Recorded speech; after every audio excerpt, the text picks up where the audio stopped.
Ahoj, v tomto videu sa pozrieme na rôzne typy streliva do pištolí. Keď chceš so sebou nosiť zbraň, je veľmi dôležité vybrať si vhodné strelivo na obranu. Čo môžeš pokaziť, ak si vyberieš nevhodné strelivo, sa dozvieš neskôr v tomto videu. Na trhu je veľmi veľa rôznych výrobcov a typov streliva a človek sa v tom môže ľahko stratiť. Ak si pozrieš toto video celé až do konca, pravdepodobne sa v tom budeš orientovať oveľa lepšie. Poviem ti niečo o rôznych typoch streliva, ale najprv sa poďme pozrieť na náboj, čo to je z technického hľadiska. Ak ťa bavia zbrane a zaujímaš sa o ne, pravdepodobne budeš vedieť, že náboj sa skladá zo strely, z nábojnice, z prachovej náplne a zo zápalky. Typy streliva sa môžu líšiť všetkými komponentami, ale zápalky a nábojnice nás dnes veľmi zaujímať nebudú. Bude nás zaujímať strela a prachová náplň. Náboje môžu mať zväčšenú prachovú náplň, tie sa väčšinou označujú plus P alebo plus P+. Pri výstrele nastane väčší tlak a za výsledok to má to, že strela má pri výstrele väčšiu úsťovú rýchlosť a tak zjednodušene ľudovo povedané môžeme povedať, že tie náboje sú silnejšie. Nie všetky zbrane sú ale vhodné na použitie takéhoto streliva. Slabšia zbraň nemusí odolať tomu veľkému tlaku a môže sa buď poškodiť alebo úplne zničiť a ty môžeš dojsť k zraneniu. Takže odporúčam ti, ak také strelivo chceš zo zbrane strieľať alebo ho chceš nosiť, najprv si zisti, či tá tvoja zbraň je na to vhodná. My sa ale vo videu sústredíme najmä na strelu, lebo tá je pre nás veľmi dôležitá. Strela má jadro, ktoré je obálené plášťom. Jadro býva zväčša olovené, ale môže byť aj z iného materiálu, napríklad oceľové, a ten plášť, tak on je urobený z tvrdého kovu a to jadro má chrániť. Existuje veľmi veľa typov striel, my sa ale sústredíme na také hlavné tri. Prvou bude FMJ, čiže Full Metal Jacket, čo sú celoplášte. Druhá bude SP, to sú soft pointy, tzv. Poloplášte. A tretie bude JHP, čo je Jacketed Hollow Point, to znamená, že to je strela s dutou špičkou. Poďme si o každom type povedať viac. Ako prvé ti poviem niečo o FMJčkách, o celoplášťoch. Plášťová strela má olovené jadro a po celej ploche je obalená tým plášťom z tvrdého kovu. Väčšina takýchto striel je vpredu buď špicatá alebo zaoblená. Tým sa dostávame k dvom výhodám FMJčiek. Oblý tvar celoplášťu dáva dobré vlastnosti, keď tá strela letí vzduchom, takže je presná a je vhodná na streľbu na nejakú dlhšiu vzdialenosť. My ale obrannú streľbu z pištole pravdepodobne budeme viesť na krátku vzdialenosť, preto táto výhoda je pre nás nevýrazná. Ďalšou výhodou je to, že v drážkach vývrtu hlavne nám po celoplášťovej strele neostáva veľa nečistôt. Ak použijeme strelu, ktorá nebude mať plášť a bola by napríklad čisté olovo, ako je to pri malorážke, tak to olovo nám ostane v tom vývrte a budeme mať špinavú hlaveň po streľbe. Je to výhoda, ale opäť veľmi zanedbateľná, lebo ak použijem zbraň v medziach zákona pri nejakej obrannej streľbe, tak to, že mám trošku špinavú hlaveň, je to posledné, čo ma bude trápiť. Ani jednu z týchto výhod nepovažujem za nejakú výraznú oproti veľkým trom nevýhodám, ktoré ti teraz opíšem.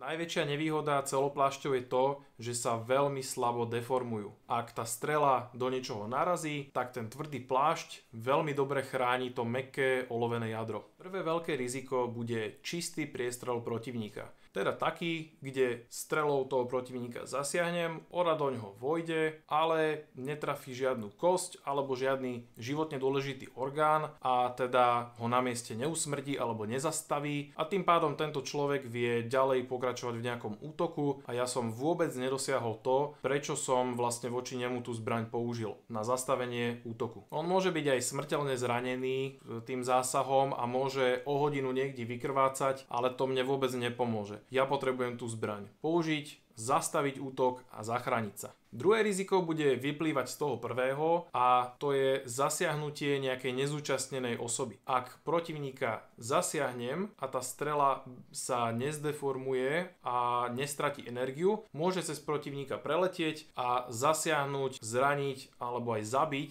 niekoho ďalšieho. Pri použití zbrane bez ohľadu na strelivo musím vždy vedieť, čo je môj cieľ a čo je za ním a musím vždy dávať pozor, aby som nezranil alebo nezabil nejaké nezúčastnené osoby. Musím ale povedať, že pri použití celoplášťov je riziko zasiahnutia nezúčastnenej osoby oveľa vyššie. Tretím rizikom je odrazenie strely. Tu by som rád spomenul situáciu, ktorá sa stala v Bratislave na Obchodnej ulici, kde príslušníci policajného zboru použili zbraň voči páchateľovi, ktorý bol ozbrojený nožom a postupovali správne. Použili tú zbraň takým spôsobom, že chránili v čo najväčšej miere jeho zdravie a život a zasiahli ho do oblasti panvy a stehien. Všetky výstrely, ktoré padli, všetkými ranami ten policajt zasiahol toho protivníka. Na nešťastie jedna z tých striel prešla cez protivníka skrz bez toho, aby sa zdeformovala alebo stratila energiu. Odrazila sa od betónu a asi 15 metrov letela na druhú stranu ulice, kde išlo nič netušiace dievča a tá strela ju zasiahla. Myslím, že strela ju zasiahla tiež do oblasti panvy a už nemala veľa energie tá strela, takže nenapáchala veľa škody z toho, čo som teda počul, ale je to hrozná situácia a takej situácii by sme sa určite mali vyhnúť, ak máme nejaké lepšie nástroje, ktoré môžeme v tej situácii použiť. Policajt, ktorý strieľal, tak on použil svoje pridelené celoplášťové strelivo, ktoré mal. Chvala Bohu, v dnešnej dobe už novoprijatí policajti fasujú strelivo s dutou špičkou, o ktorom si povieme neskôr v tomto videu. Predtým ale poďme na softpointy, teda poloplášte. Sú to strely, ktoré sú čiastočne plášťované zo všetkých strán, okrem toho samotného hrotu,